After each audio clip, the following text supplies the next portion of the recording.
பக்த நிமிதமாக ஆண்டவர் நோக்கி சொல்கிற ஒரு வார்த்தை,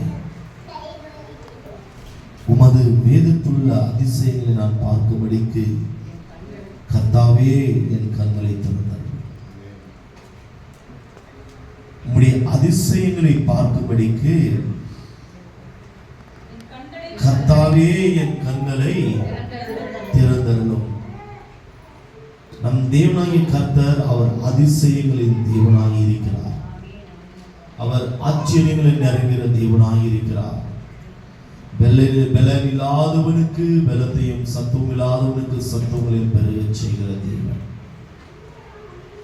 பாத்தீங்கன்னாக்கா இந்த வசனம், உமது வேதத்துள்ள அதிசயங்களை நான் பார்க்கும்படிக்கு என் கண்களை திறந்தருளும். ஆழ்வான ஒரு பகுதி தேவச்சானமே. வேதத்துள்ள அநேக ஆசீர்வாதங்களை நான் பார்க்கும்படிக்கு தகப்பனையுடைய கண்களை திறந்தருளும். ஆனால் அநேகருடைய கண்கள் கட்டப்பட்ட ஒரு நிலைமையில் தான் நம்ம வாழ்ந்து ஓடிக்கொண்டிருக்கிறோம். நம்முடைய வாழ்க்கை எந்த நிலைமையில் இருக்கிறது தெரியுதா? குருடனுக்கு வழி காட்டுகிறதை போல நம்ம வாழ்ந்து குழியில விழுந்து கொண்டிருக்கிறோம். இப்படி குருடனுக்கு வழி காட்டுகிறதை போல நம்ம வாழ்ந்து குழியில விழுந்து கொண்டிருக்கிறோம். அப்படிதான் நம்முடைய வாழ்க்கையும் இருக்கிறது. நம்ம குடும்பத்துடைய சூழ்நிலைகளும் அப்படிதான் இருக்கிறது. கர்த்தாவே வேதத்தில் உள்ள அதிசயங்களை நான் பார்க்கும்படிக்கு என் கண்களை திறந்தருளும். ஆண்டவரிடத்தில் கேட்கணும், ஆண்டவரே உம்முடைய அதிசயங்களை அனுதினமும் நான் பார்க்க என் கண்களை திறந்தருளும். அப்பா, நீர் கொடுக்கிற அந்த ஆசீர்வாதத்தை பார்க்க என் கண்களை திறந்தருளும் என்று தேவனுடைய பிள்ளைகள் ஒவ்வொருத்தரும் ஆண்டுடைய சமூகத்தில் மன்றாட வேண்டும். தேவச்சானமே பாருங்க, இயேசுவானவர் 30 வயதுல தன்னுடைய ஊழியத்தை ஆரம்பித்தார். 33.5 வருஷத்துல அவருடைய ஊழியத்தை, அதாவது 3.5 வருஷம் தான் அவருடைய ஊழியம். அந்த ஊழியத்தை நிறைவேற்றினார். நிறைவேற்றின உடனே பாருங்க, அவரோடு சீஷர்கள் 12 சீஷர்கள் இருந்தார்கள். அவர் எப்படி அற்புதம் செய்தார், எப்படி விடுதலையாக்கினார், எப்படி சுகத்தை கொடுத்தார், எப்படி சமாதானத்தை கொடுத்தார், எப்படி பிசாசுகளை துரத்தினார், மரித்து போனவர்கள் எப்படி உயிரடைந்தார்கள், எல்லாரும் அவருடைய சீஷர்கள் பார்த்தார்கள். ஆனால் ஒருவன் காட்டிக் கொடுக்கிறவனாய் மாறிவிட்டான், இன்னொருவன் மறுதளிக்கிறவராய் மாறிவிட்டார், இன்னொருவன் பார்த்தீங்கன்னாக்கா அவரை விட்டு செதுருண்டு போனவர்களாய் மாறிவிட்டார்கள். என்னுடைய பிள்ளைகளே, ஏன் தெரியுமா? அவருடைய கண்கள் திறக்கப்படவில்லை. என்னுடைய பிள்ளைகளே, நான் எப்படிப்பட்டவரோடு வாழ்ந்து கொண்டிருக்கிறேன், எப்படிப்பட்டவரோடு நான் ஜீவித்துக் கொண்டிருக்கிறேன், எப்படிப்பட்டவரோடு அதிசயமான சர்வ வல்லமுள்ள தேவன் எப்படிப்பட்டவர் என்று அந்த 12 பேரும் அப்போஸ்தலர்கள் அறிந்திருந்தோம். ஆனால் அவருடைய கண்கள் திறக்கப்படவில்லை. அவருடைய கண்கள் திறக்கப்படவில்லை. தேவச்சனமே, கண்கள் கட்டப்பட்ட ஒரு நிலைமையில் தான் வாழ்ந்து கொண்டிருந்தார்கள். ஆண்டவர் மகத்துவம் நிறைந்த தேவன். அந்த மகத்துவத்தை அறியாமல் அசதியாய் எண்ணினார்கள் அந்த 12 சீஷர்கள். அதனாலதான் இயேசுவானவர் காட்டி கொடுக்கும் பொழுது அந்த இரவு யூதாஸ் காரியத்தை முத்தம் செய்து காட்டி கொடுத்தான். காட்டி கொடுத்த உடனே பாருங்க, ஒருவரும் இயேசு அண்டை இல்லை, எல்லாரும் சிதறுண்டவர்களாய் ஓடினார்கள். 4 திக்கிலும் என்னுடைய பிள்ளைகளே, மகிமை நிறைந்த ராஜாவை ஆராதிக்கிறோம். மகிமை நிறைந்த ராஜாவை நாம் ஆராதிக்கிறோம். என்னுடைய பிள்ளைகள் உணர வேண்டும், 2000 வருஷத்துக்கு முன்பாக சீஷருடைய கண்கள் கட்டப்பட்டிருந்தது. தேவச்சனமே, அதனாலதான் என்னுடைய மகிமை என்னவென்று உணராமல் வாழ்ந்து கொண்டிருந்தார்கள். இந்த வேளையிலும் ஏன் ஒரு ஆசீர்வாதங்களை பார்க்க முடியல? சாபத்து மேல சாபத்தை நம்ம விழுந்து கொண்டிருக்கிறோம். ஆண்டுடைய சமூகத்தில் கேட்கும்போது, ஏன் ஆண்டவரே இந்த ஆசீர்வாதத்தின் வழி வாசனைகளை எங்களுக்கு காண்பித்துக் கொடுக்கிறேன்? வாரம் எங்க எந்த மெசேஜ் எடுத்தாலும் அந்த ஆசீர்வாதத்தை டச் பண்ணி நீங்க கொண்டு போறீங்க. ஏன் ஆண்டவரேன்னு கேட்கும் பொழுது, என் ஜனங்கள் இந்த உலகத்துல நொறுக்கப்பட்டு நிந்திக்கப்பட்டு மற்றவர்களால கேவலமா பேசி தலைகுனிந்து அவமானப்பட்டு என் பிள்ளைகள் வந்திருக்கிறார்கள். இந்த வாரத்துல ஒரு முறை என் ஜனங்களின் சமூகத்துல வந்து சேரும் பொழுது என் பிள்ளைகளை நான் ஆசீர்வதிக்க விரும்புகிறேன் என்று ஆண்டவர் என்னிடத்துல பேசுறாரையா. அதனாலதான் இந்த இப்படிப்பட்ட ஒரு வார்த்தையை நம் தேவனாகிய கர்த்தர் நம் நடுவில் இந்த வேளையில கொடுத்து கொண்டிருக்கிறார். தேவ ஜனமே, இன்னும் நம்முடைய கண்கள் கட்டப்பட்ட ஒரு நிலைமையிலே வாழ்ந்து கொண்டிருக்கிறோம். ஒரு ஆசீர்வாதம் பார்க்க முடியாமல் ஒரு சாபத்தின் நிலைமையில நம்ம வாழ்ந்து கொண்டிருக்கிறோம். பாருங்க, சாபத்து மேல சாபம். பாருங்க, வேலைஸ்தானத்துல பிரச்சனைகள், குடும்பத்துல பிரச்சனைகள், சரீரத்துல பலவீனங்கள். ஏன் அதெல்லாம் நம்மளால மேற்கொள்ள முடியவில்லை? கணவன் மனைவி நடுவில் போராட்டங்கள், குடும்பத்துல போராட்டங்கள், பிள்ளைகள் நடுவில் போராட்டங்கள், அநேக குழப்பத்தில் நடுவில் தான் நம்முடைய வாழ்க்கை வாழ்ந்து கொண்டிருக்கிறோம். பலவீனத்தின் மேல பலவீனங்கள் ஏன் நம்மையே சுற்றி சுற்றி வருகிறது? என்னுடைய பிள்ளைகள் கொஞ்சம் சிந்தித்து பார்க்க வேண்டும். ஏனென்றால் இதில் உள்ள அதிசயங்களை பார்க்க முடியாத அளவுக்கு நம்முடைய கண்களை சத்துருவானவன் கட்டி வைத்திருக்கிறான். தேவச்சனமே, பாருங்க, இயேசுவானவர் இருந்தார். ஒரு வார்த்தையாக, ஒரு சரீரம் மூலமாக அந்த வார்த்தை இறங்கி வந்து வார்த்தையாக அவர் விடுதலை ஆக்கினார். விடுதலை ஆனார்கள் ஜனங்கள். அதை 12 அப்போஸ்தலர்கள், 12 சீஷர்கள் பார்த்தார்கள். நல்லா விளங்கிக் கொள்ளுங்க, 12 சீஷர்கள் பார்த்தார்கள். பார்த்த உடனே ஆனால் அவரே மறுதலித்து விட்டார்கள். அவரையே கேலி பரிகாசம் செய்தார்கள். அவரே காட்டி கொடுத்தார்கள். அவரே விட்டு பின்வாங்கினார்கள், ஓடினார்கள். தேவச்சனமே, இப்போது கூட நம்ம நிலைமை அந்த நிலைமையில் தான். இப்போது கூட நம்முடைய வாழ்க்கை இந்த நிலைமையில் தான் இருக்கிறது. நான் எப்படிப்பட்ட தேவனை ஆராதிக்கிறேன்? நான் எப்படிப்பட்ட தேவனை தொழுது கொள்ளுகிறேன்? ஏன் என் வாழ்க்கை சூழ்நிலை மாறாமல் இருக்கிறது? நான் ஆண்டவரிடத்தில் ஏதோ ஒரு காரியத்தை அவருக்கு விரோதமாக நான் செய்கிறேனா? தகப்பனே, அதை எனக்கு காண்பீங்க. ஏன் வேதத்தில் உள்ள அந்த ஆசீர்வாதத்தை நான் பெறாமல் வாழ்ந்து கொண்டிருக்கிறேன்? நான் சபைக்கு வருகிறேன், ஆசீர்வதிக்காமல் இருக்கிறேன். நான் வேதத்தை வாசிக்கிறேன், ஆசீர்வதிக்கப்படாமல் இருக்கிறேன். உபவாசம் தரிக்கிறேன், என் பிள்ளைகள், என் குடும்பம் அதாவது உடைய ஆசீர்வாதத்தை பெறாமல் நாங்கள் வாழ்ந்து கொண்டிருக்கிறோம். ஆனால் அநேக ஊழியக்கார வரவேற்று நாங்கள் ஜெபித்துக் கொள்கிறோம். ஏன் சபிக்கப்பட்ட ஒரு நிலைமையில் என்னுடைய குடும்பங்கள் இருக்கிறது என்று சொல்லி பார்த்தால் ஒரே ஒரு ரீசன் தான், உங்களுடைய கண்கள் கட்டப்பட்ட ஒரு நிலைமையில நீங்கள் வாழ்ந்து கொண்டிருக்கிறீர்கள். உங்களுடைய கண்கள் கட்டப்பட்டிருக்கிறது. அதனாலதான் நம்ம விடுதலை ஆகாமல் சத்துருவானவன் உங்களை கட்டி வைத்திருக்கிறான். உங்களுடைய கண்கள் கட்டவிழ்க்கப்பட்டால் தேவனுடைய மகிமை எப்படி, தேவனுடைய ஆசீர்வாதம் எப்படி? உங்களுக்குள்ள ஒரு வைராக்கியம், உங்களுக்குள்ள ஒரு வாஞ்சை, அப்பா மேல யார் மேல இல்லாத அன்பு அப்பா மேல செலுத்தி விடுவாங்க. இதோ இவர்களெல்லாம் நித்திய ஜீவனை அடைந்து விடுவாங்க, இவர்களெல்லாம் நித்திய ஜீவனை அடையக்கூடாது என்று சாத்தானுக்கு விருப்பம். அதனால்தான் நம்முடைய கண்களை கட்டி வைத்திருக்கிறான். இது தேவனுடைய பிள்ளைகள் உணர வேண்டும். தேவனுடைய பிள்ளைகள் உணர வேண்டும்.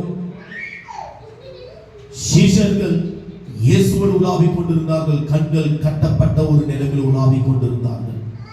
இன்றைக்கு நம்முடைய நிலைமையும் அதே நிலத்தில் தான் ஓடிக்கொண்டிருக்கிறது. அதே வாழ்க்கையில் தான் ஓடிக்கொண்டிருக்கிறது. சாபத்து மேல சாபம், கடன் மேல கடன். பார்த்தீங்கன்னா சம்பாதனையில் ஒரு வெற்றியை பார்க்க முடியல, குடும்பத்தில் ஒரு வெற்றியை பார்க்க முடியல. ஏன்? அன்றைக்கு அவருடைய கண்கள் கட்டப்பட்டிருந்தது, இன்றைக்கு நம்முடைய கண்கள் கட்டப்பட்டிருக்கிறது. தேவச்சனமே, கண்கள் கட்டவிழ்க்கப்பட்டாதான் ஆசீர்வாதங்களை பார்க்க முடியும்.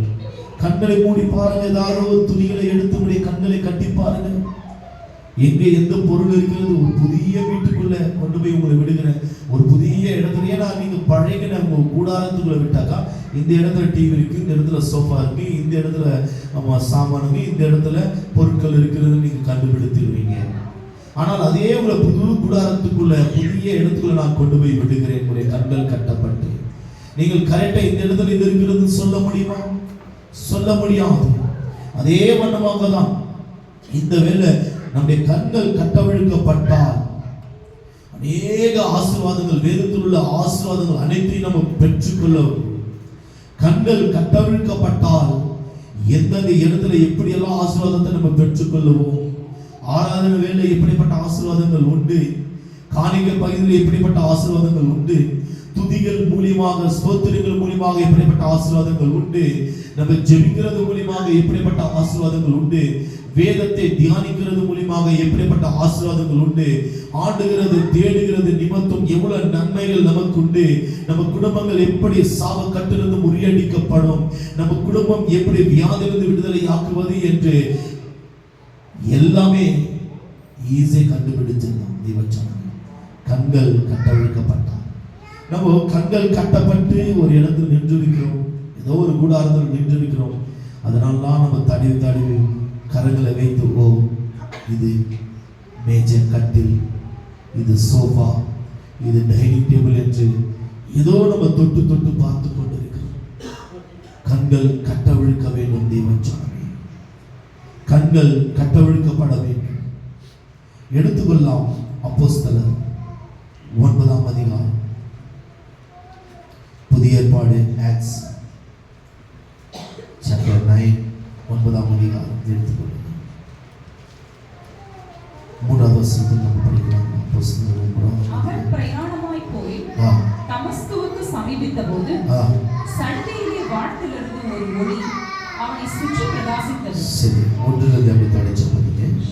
சவுல் என்பவன் இன்னும் கர்த்தருடைய சீஷரை பயமுறுத்தி கொலை செய்யும்படி சீறி பிரதான ஆசாரியரிடத்திற்கு போய், இந்த மார்க்கத்தாராகிய புருஷரையாகிலும் ஸ்திரீகளையாகிலும் தான் கண்டுபிடித்தால் அவர்களை கட்டி எருசலேமுக்கு கொண்டு வரும்படி தமஸ்குவில் உள்ள ஜெப ஆலயங்களுக்கு நிருபங்களை கேட்டு வாங்கினான். அவன் பிரயாணமாய் போய் தமஸ்குவுக்கு சமீபித்த போது சடுதியிலே வானத்திலிருந்து ஒரு ஒளி அவனை சுற்றி பிரகாசித்தது. அவன் தரையிலே விழுந்தான். அப்பொழுது, சவுலே சவுலே, நீ என்னை ஏன் துன்பப்படுத்துகிறாய் என்று தன்னுடனே சொல்லுகிற ஒரு சத்தத்தை கேட்டான். அதற்கு அவன், ஆண்டவரே, நீர் யார் என்றான். அதற்கு கர்த்தர், நீ துன்பப்படுத்துகிற இயேசு நானே. முள்ளில் உதைக்கிறது உனக்கு கடினமாம் என்றார். அவன் நடுங்கி திகைத்து, ஆண்டவரே, நான் என்ன செய்ய சித்தமாய் இருக்கிறேன் என்றான். அதற்கு கர்த்தர், நீ எழுந்து பட்டணத்துக்குள்ளே போ, நீ செய்ய வேண்டியது அங்கே உனக்கு சொல்லப்படும் என்றார். அவனுடனே கூட பிரயாணம் பண்ணின மனுஷர்கள் சத்தத்தை கேட்டும் ஒருவரையும் காணாமல் பிரமித்து நின்றார்கள். சவுல் தரையிலிருந்து எழுந்து தன் கண்களை திறந்த போது ஒருவரையும் காணவில்லை. அப்பொழுது கைலாகு கொடுத்து அவனை தமஸ்குவுக்கு கூட்டிக் கொண்டு போனார்கள். அவன் 3 நாள் பார்வையில்லாதவனாய் புசியாமலும் குடியாமலும் இருந்தான். 3 நாள் பார்வையில்லாதவனும் புசியாமலும் குடியாமலும் இருந்தான். யார்? சவுல். சவுல் என்பவர் பவுலாய் மாறினார் இயேசுவின் நாமத்தினால. 14 நிருபங்களை எழுதின ஒரு தேவ மனிதர். இந்த அப்போஸ்தலர் 2 பேருக்கு ரோமர் வரும் பாருங்க. ரோமர்லிருந்து ஈப்ரு புத்தகம் வரைக்கும் 14 புத்தகங்களை எழுதின ஒரு தேவ மனிதர். வேதம் உரைக்கிறது, உக்கிரகக்காரன் ஆண்டவருக்காக வைராக்கியம் பாராட்டுகிற ஒரு மனிதன். சவுல் பவுலாய் மாறினார். பவுல் கேள்விப்பட்டிருக்கிறீங்களா? புதிய ஏற்பாட்டில் அவர் தான் இவர் எப்படிப்பட்டவர் என்றால், கிறிஸ்தவர்களை துன்பப்படுத்தின ஒரு மனிதனாக வாழ்ந்து கொண்டிருந்தார். பெரிய பெரிய அரசியல் தலைவரிடத்தில் சென்று, ஜெப ஆலய தலைவரிடத்தில் சென்று, நல்லா கேளுங்க, நல்லா கேட்க வேண்டும், பெரிய பெரிய ஆட்களிடத்தில் சென்று நிருபங்களை வாங்கி கொண்டு வருவாராம், லெட்டர் வாங்கி கொண்டு வருவாராம். எதுக்காக? கிறிஸ்தவர்கள் இருக்கக்கூடாது, அவர்களை அழிக்க வேண்டும். கிறிஸ்தவர்களை தேவனை துதிக்க கூடாது, ஒரு கிறிஸ்தவர்களை நாங்கள் பார்க்க கூடாது என்று பவுலுக்குள்ள பார்த்தீங்கன்னாக்கா வல்லமை, எப்படிப்பட்ட வல்லமை, பிசாசு கிரியை செய்கிற ஒரு வல்லமை ஆளுகை செய்து கொண்டிருந்தது. அவர் வைராகியமான் என்றால், யார் இயேசு கிறிஸ்துவை பற்றி உரைக்கிறார்களோ, யார் இயேசு கிறிஸ்துவை பற்றி சொல்கிறார்களோ அவர்களை கொலை செய்ய வேண்டும், அவர்களை கல்லெறிய வேண்டும், அவர்களை இந்த தேசத்தை விட்டு அப்புறப்படுத்த வேண்டும் என்று அவனுக்குள்ள ஒரு வைராக்கியம் பிறந்தது தேவச்சனமே. ஆனால் ஒரு நாளைய தேவனாகிய கர்த்தர், நல்லா கேளுங்க, ஒரு நாளைய தேவனாகிய கர்த்தர் சவுலை சந்தித்தார். சவுலை சந்தித்த உடனே வானத்திலிருந்து பரலோகத்திலிருந்து ஒரு ஒளி இறங்கி வந்தது. அவர் நிருபங்களை வாங்கிக் கொண்டு, அதாவது பெரிய ஆளிடத்திலிருந்து நிருபங்களை வாங்கிக் கொண்டு கிறிஸ்தவர்களை துன்பப்படுத்த வேண்டும். நம்ம நினைக்கலாம், இந்த காலத்தில் தான் கிறிஸ்தவர்களுக்கு துன்பம் அதிகமாகிவிட்டது, அதிகரித்து விட்டது என்று நேற்றைய தினத்தில் ஒரு சகோதரர் ஒரு வீடியோ அனுப்பியிருந்தார். ஒரு விசுவாசி ஒரு இடத்துல போயிட்டு அந்த நோட்டீஸை கொடுக்கிறார், கிறிஸ்தவத்தை குறித்து கொடுத்த உடனே அவரை அந்த இடத்துல உள்ள ஜனங்கள் அவரை பிடித்து அந்த இடத்துல அமர வைத்து விட்டார்கள், சிறை பிடித்தார்கள். சொல்ல போனால் அவரை சிறை பிடித்தார்கள். கிறிஸ்தவர்கள் சில இடத்துல ஞானமாக நடந்து கொள்ள வேண்டும், ஊழியத்துல சில இடத்துல ஞானமாக நடந்து கொள்ள வேண்டும். எல்லா இடத்துல போயிட்டு நீ நோட்டீஸ் கொடுக்க கூடாது. சில இடங்கள் இருக்கு நோட்டீஸ் கொடுக்கிறதுக்கு, ரோட்ல சில இடங்கள் இருக்கு. ஆனால் அவர் பாத்தீங்கன்னாக்கா ஒரு இந்து அதிகமாக வசிக்கிற ஒரு பகுதியில் போய் நோட்டீஸ் கொடுத்தார். அது எப்படி சொல்ல வேண்டுமோ அப்படி சொல்ல வேண்டும் சுவிசேஷம். அவர் பிடித்து சிறைப்பிடித்து அந்த இடத்துல அமர வைத்து வாய்க்கு வந்ததை போல திட்டினார்கள். இதனால ஆண்டுடைய நாமம் தான் தூஷிக்கப்படுகிறது. தேவச்சனம் புரிய வேண்டும், தேவனுடைய பிள்ளைகளுக்கு புரிய வேண்டும். சரி, அப்படி இருக்கும் பொழுது வானத்திலிருந்து ஒரு ஒளி இறங்கி வந்தது. எதுக்காக இறங்கி வந்ததுனாக்கா, என் ஜனங்களை சவுலே நீ துன்பப்படுத்த போகிறாய், என் ஜனங்களை நீ துன்பப்படுத்த நிருபங்களை வாங்கி கொண்டு வருகிறார். அந்த இடத்திலிருந்து ஒரு ஒளி இறங்கி வந்து சவுல் மேல் இறங்கி வந்ததையா, அவன் பார்வை இல்லாதவனாய் மாறி போனான். சவுல் பார்வை இல்லாதவனாய் மாறி போனான். அதுக்கு அடுத்தது ஆணுடைய சத்தம் கேட்கிறது. இந்த வேளையில ஆணுடைய ஆசீர்வாதம் எப்படிப்பட்டது என்று இன்னும் நம்ம அறியாமல் நம்முடைய கண்கள் கட்டப்பட்ட ஒரு நிலைமையில தேவனுடைய பிள்ளைகள் நீங்கள் வந்திருக்கலாம். இந்த வேளை ஆணுடைய வார்த்தை ஒலித்துக் கொண்டிருக்கிறது. உடைய இரண்டு செவிகளை உற்று நல்லா உற்று கவனிங்க. ஏன் குருட்டாட்டுள்ள ஒரு ஜனங்களுடைய வாழ்க்கை போல நம்முடைய வாழ்க்கை இருக்கிறது. எங்க விழுகிறோம், எங்கே எழுகிறோம், எங்கே நிற்கிறோம், எங்கே அமர்கிறோம், எங்கே ஓடுகிறோம், யார் இடத்துல பேசுகிறோம், யார் இடத்துல அவமானப்படுகிறோம் என்று ஒரு வாழ்க்கை நிலைமை தெரியாமல் நம்ம வாழ்ந்து கொண்டிருக்கிறோம். உற்று இந்த வார்த்தையை தேவனுடைய பிள்ளைகள் உற்று கவனிக்க வேண்டும். நீ விடுதலை ஆவதற்காக தான் ஆண்டவர் இந்த வார்த்தையை உன்னிடத்தில் பேசிக் கொண்டிருக்கிறார். உன்னுடைய கண்கள் கட்டப்பட்ட ஒரு நிலையில் இருக்கிறது. உன்னுடைய கட்டுகளை ஆண்டவர் சுட்டெரிக்க வேண்டும், உன் கட்டுகளை அவிழ்க்க வேண்டும் என்றுதான் தேவன் இந்த வார்த்தையை பேசிக் கொண்டிருக்கிறார். அன்றைக்கு சவுலுக்கு அந்த வார்த்தை இறங்கி வந்தது. இன்றைக்கு வந்திருக்கிற ஜனமே, உனக்கு ஆண்டுடைய வார்த்தை இந்த வேளை இறங்கி கொண்டிருக்கிறது. நமக்கு உதாரணமாக ஆண்டவர் சவுலோடு பேசியிருக்கிறார். முன் அடையாளமாக சவுலை முன்காட்டி ஆவியானவர் பேசியிருக்கிறார். இந்த இடத்துல அநேக ஜனங்கள் கட்டப்பட்ட ஒரு நிலைமையில் வந்திருக்கலாம். ஏன் என்னுடைய வாழ்க்கை போராட்ட நிலைமையில் இருக்கிறது என்று தத்தளிக்கலாம். உன்னுடைய கண்கள் கட்டப்பட்டிருக்கிறது, உன்னுடைய கண்கள் கட்டப்பட்டிருக்கிறது. உன்னுடைய கண்கள் கட்டவிழ்க்கப்பட வேண்டும். நான் கட்டவிழ்க்கிறேன். என்னால முடியும், உன்னால முடியாது. வசனம் இருக்கிறது, நம்முடைய பலத்தினாலோ நம்முடைய பராக்கிரமத்தினாலோ ஒன்றுமே ஆகாது.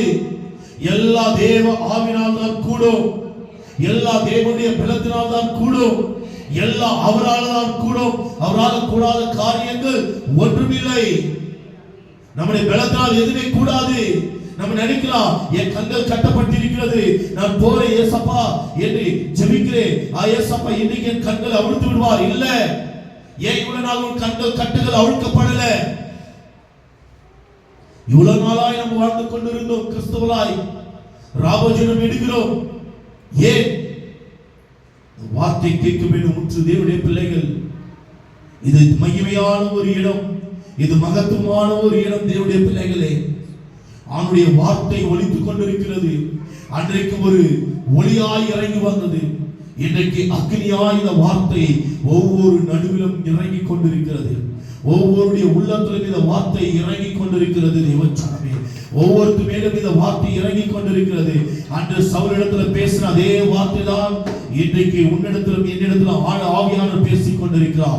அன்றைக்கு சவுலை தொட்ட வல்லமைதான், பரிசுத்தாவினுடைய வல்லமைதான் இன்றைக்கு உன்னிடத்திலும் என்னிடத்திலும் ஆவியானவர் பேசிக் கொண்டிருக்கிறார். அவருடைய வல்லமைகள் குறுகி போகவில்லை, அவருடைய வல்லமைகள் குறுகி போகவில்லை. அவருக்காக, அவருடைய பிள்ளைகளுக்காக அவருடைய வல்லமை பெருகி கொண்டிருக்கிறது தவிர அவருடைய வல்லமைகள் குறுகி போகவில்லை. தேவச்சனமே,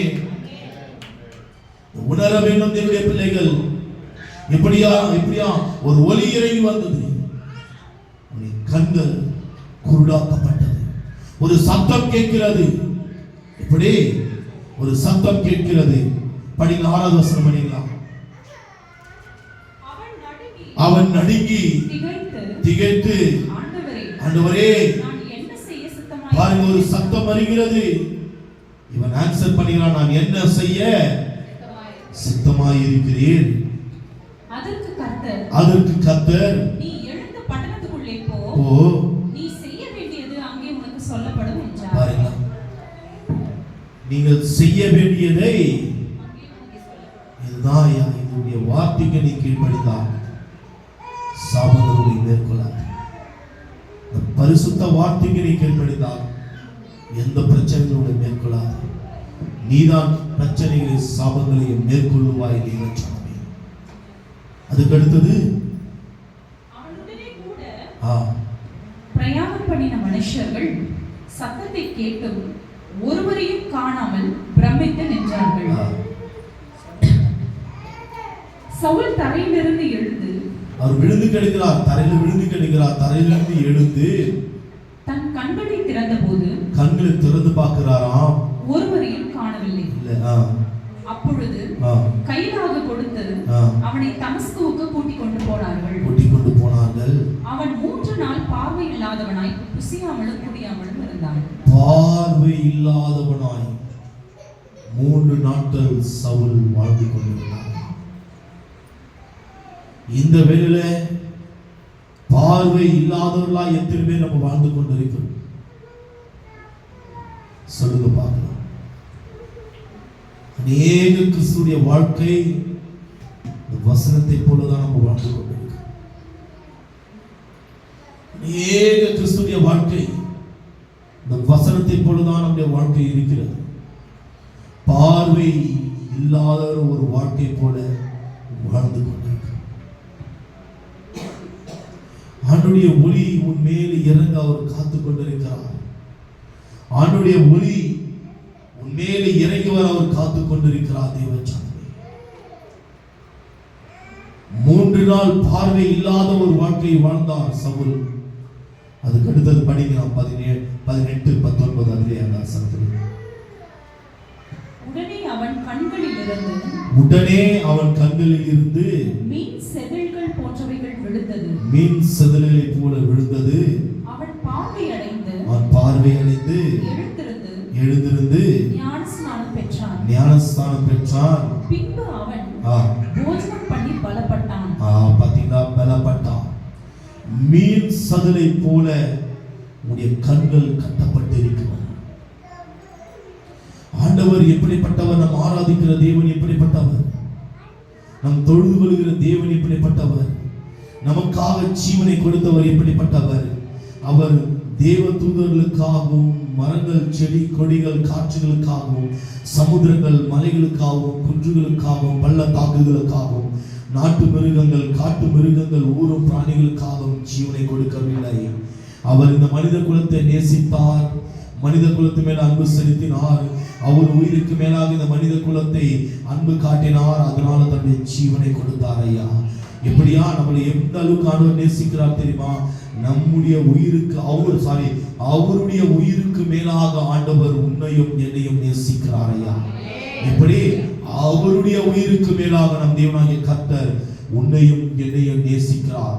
அப்படி நேசிக்கிற தேவன், நமக்காக ரத்தத்தை சிந்தின தேவன், நமக்காக ஜீவனை கொடுத்த தேவன், நமக்காக கல்வாரி பாத்தீங்கன்னா அந்த மரணத்தை ருசி பார்த்து ஜெயம் பெற்ற தேவன் ஏன் உங்களை ஆசீர்வதிக்காமல் விட்டு விடுவாரா? ஏன் இந்த சாப கட்டிலிருந்து உங்களை முறியடிக்காமல் ஆண்டவர் விட்டு விடுவாரா? கொஞ்சம் யோசித்து பார்க்க வேண்டும். தூக்கம் வர மாதிரி இருக்கா? நிறைய பேருக்கு தூக்கம் வர மாதிரி இருக்குங்களா? நான் அடிக்கடி சொல்லியிருப்பேன் ஒரு காரியம். நான் சொல்வது ஒன்று நல்லா கேட்கணும். நாங்கள் பார்த்தீங்கன்னாக்கா திருப்பத்தூர் மீட்டிங் போவோம். போன உடனே அந்த இடத்துல அமருவோம். எபினேசர் பால் என்ற ஒரு தெய்வ ஊழியர் வருவார்கள். அந்த இடத்துல வந்து நிற்கும் பொழுது தீர்க்க தரிசனங்கள் வெளிப்படும். அநேக பேர் அவர் மத்திய நேரத்தில் வருவார். சரியா ஒரு 3:30 மணிக்கு ஒரு மெசேஜ் கொடுப்பாரு. வரும்பொழுது எல்லாரும் நல்ல உறக்கம் நிலவும். பாதிக்கு பாதி பேர் உறங்கி விடுவார்கள். யோசிப்பேன், ஏன் ஆண்டவரே என் உள்ளத்துல போட்ட ஒரு வார்த்தை. இந்த வார்த்தை என் மகன் மூலியமாக வருகிற வார்த்தை விடுதலை ஆக்குற ஒரு வார்த்தை. இந்த தேவ மனுஷன் மூலியமாக வருகிற வார்த்தை இந்த ஜனங்களுக்கு ஒரு சுகத்தையும் சமாதானத்தையும் அளிக்கிற வார்த்தை. ஆனால் சத்துருவானோடு என்ன செய்கிறான் என்றால், தூக்கம் என்கிறதை கொண்டு வந்து இவர்களுக்கு எப்படியாவது உலகத்தை கொண்டு வந்து விட வேண்டும். ஆண்டவர் எனக்கு அதுதான் காண்பித்தார். அவருக்கு அப்படி இருந்தது என்றால் கொஞ்சம் வாக் பண்ணுங்க, அமருங்க, வெளியே போயிடுச்சு அப்படி முழங்கால்களை முகங்களை கழுவி கொண்டு வந்து, அது தவறு ஒன்று இல்லை, சரிங்களா? அப்படி இருக்கிறது. அப்படி இருக்கும் பொழுது மீன் செதிரை போல அவருடைய கண்கள் இருந்து கீழே விழுந்ததான் தேவனுடைய சாமி. அதுக்கு அடுத்ததுதான் மகிமையுள்ள ராஜா எப்படிப்பட்டவர் என்று, அந்த மகத்துவமுள்ள ராஜா எப்படிப்பட்டவர் என்று அந்த சவுல் அறிந்து கொண்டார். தேவன் சாமி, நம்முடைய மீன் செதில்கள் கீழே விழ வேண்டும். தேவனுடைய பிள்ளைகளுக்கு மீன் செதில்கள் கீழே விழ வேண்டும். அப்பொழுதுதான் மகத்துவமுள்ள தேவன் எப்படிப்பட்டவர் என்று நீங்கள் அறிந்து கொள்ள முடியும். அதுக்கு அடுத்தது பவுல் சவுலாக மாறினார், ஞானஸ்நானம் பெற்றார். பவுல் சவுலாக மாறினார். ஒரு அல்லேலூயா சொல்லுவோமா? எல்லாரும் ஒரு அல்லேலூயா சொல்லுவோமா? பாத்தீங்கன்னாக்கா ஒரு 1.5 மணி நேரம் தான் என்னுடைய தூக்கம். நான் 4 மணிக்கு வந்த, காலையில் 4 மணிக்கு வந்தேன். காலையில் ப்ரேயரில் அமர முடியல. 5 மணிலேருந்து 6 மணி வரைக்கும் நம்ம சபை ப்ரேயர், அதில் அமர முடியல. 6:30 மணிக்கு எழுந்து மறுபடியும் வந்து பாருங்க, இந்த இடத்துல 6:30 மணிக்கு எழுந்து அவனுடைய சமூகத்தில் ப்ரேயரில் காத்திருந்து இந்த இடத்துல வந்து நான் பிரசங்கிக்கிறேன். மதியானம் ஒரு ஊழியருக்கு, சாயங்காலம் 2 ஊழியருக்கு தேவச்சாமி. பலம் இல்லாத நேரத்திலே தேவனாகிய கர்த்தர் எனக்கு ஒரு புதிய பலத்தை தருகிறார். அப்படி இருக்கிறது. சோர்ந்து மட்டும் போகாதீங்க. இந்த இடத்துல தேவனுடைய பிள்ளைகள், நான் தாழ்மையோடு நான் கேட்டுக்கொள்கிறேன், சோர்ந்து போகாதீங்க. அந்த சோர்வுக்கு நீங்கள் இடம் கொடுக்க கூடாது. அப்படி இருக்கும்பொழுது நல்ல ஒரு காரியத்தை புரிந்து கொள்ளுங்க. அவர் ஞானஸ்நானம் எடுக்கிறார். எடுத்த உடனே சவுல் பவுலாக மாறினார். 14 நிருபங்களை ஆண்டவருடைய உக்கிரகக்காரன் என்று அழைக்கப்பட்டார். ஆண்டவருக்காக வைராக்கியம் பாராட்டினார். அவருடைய வாழ்க்கை எப்படி தெரியுமா மாறினது? அவர் 3வது வானத்துக்கு வரைக்கும் எடுத்துக் கொள்ளப்பட்டார். அல்லேலூயா! அவர் 3வது வானத்துக்கு வரைக்கும் எடுத்துக் கொள்ளப்பட்டார். தேவனுடைய மகிமையை உணர்ந்தார், தேவனுடைய பிரசன்னத்தை உணர்ந்தார். அநேக எந்தெந்த இடத்துல செல்கிறார்களோ அந்த இடத்துல ஒரு விடுதலை பார்க்க முடிகிறது. இவர்கள் எந்தெந்த இடத்துல பவுல் எந்தெந்த இடத்துல செல்கிறார்களோ அந்த இடத்துல எல்லாம் அற்புதங்கள் நடக்கிறது, பிசாசுகள் ஓடுகிறது, வியாதிகள் குணமாகிறது, மரித்து போனவர்கள் உயிரோடு எழும்புகிறார்களையா. அவர் நிழல்பட்டு குணமாகிறார்கள், பவுலுடைய நிழல்பட்டு குணமாகிறார்கள், பவுலுடைய ஆடை தொட்டு குணமாகிறார்கள். பவுல் வந்து பேசுறால் அதில் அற்புதங்கள் நடக்கிறது. ஏன் நம்முடைய வாழ்க்கையில் அற்புதங்கள் நடக்கவில்லை? பவுலுடைய வாழ்க்கையில் மீன் செதில்கள் விழுந்ததை போல தேவ ஜனமே உங்களுடைய வாழ்க்கையில் மீன் செதில்கள் விழ வேண்டும். அப்பொழுதுதான் அவருடைய அதிசயங்களை நீங்கள் பார்க்க முடியும். அப்பொழுதுதான் அந்த அதிசயங்களை நீங்கள் பார்க்க முடியும். 17வது வசனத்தை படிக்கலாம் அதே அதிகாரத்துல. அப்பொழுது அனனியா போய் வீட்டுக்குள் பிரவேசித்து, சவுல் இருக்கிற வீட்டுக்குள் பிரவேசித்து அவன் மேல் கையை வைத்து சகோதரனாகிய சவுலே நீ வந்த வழியிலே உனக்கு தரிசனமான இயேசுவாகிய கர்த்தர் நீ பார்வை அடையும்படிக்கும் பரிசுத்த ஆவியினாலே நிரப்பப்படும்படிக்கும் என்னை அனுப்பினார் என்றான். அவ்வளவுதான். இந்த அனனியா ஒரு தேவ மனிதன். இயேசுவானவர் சொல்கிறார், இதோ சவுல் என்கிற ஒரு வாலிபன் உன் நடுவில் கொண்டு வருவேன். பயப்படுகிறார். இந்த அனனியா பயப்படுகிறார். பயந்த உடனே இல்லை, அவன் அநேக கிறிஸ்தவனை துன்பப்படுத்தினவன், நான் எப்படி அவனிடத்தில் செல்ல முடியும் என்று. இல்ல, அவன் எனக்காக தெரிந்து கொள்ளப்பட்ட ஒரு பாத்திரமாய் இருக்கிறான். நான் எப்படிப்பட்டவர் என்று அநேக ஜனங்களுக்கு நான் அவனை திறப்பில் நிற்க வைக்க போகிறேன். எனக்காக வைராக்கியம் பாராட்டுவான். நீ அவன் வீட்டுக்கு பிரவேசித்து, அவன் இருக்கிற அந்த வீட்டுக்கு பிரவேசித்து, இதோ பரிசுத்த ஆவியானவர் உரைக்கிறார் என்று சொல்லி என்ன செய்யணுமா?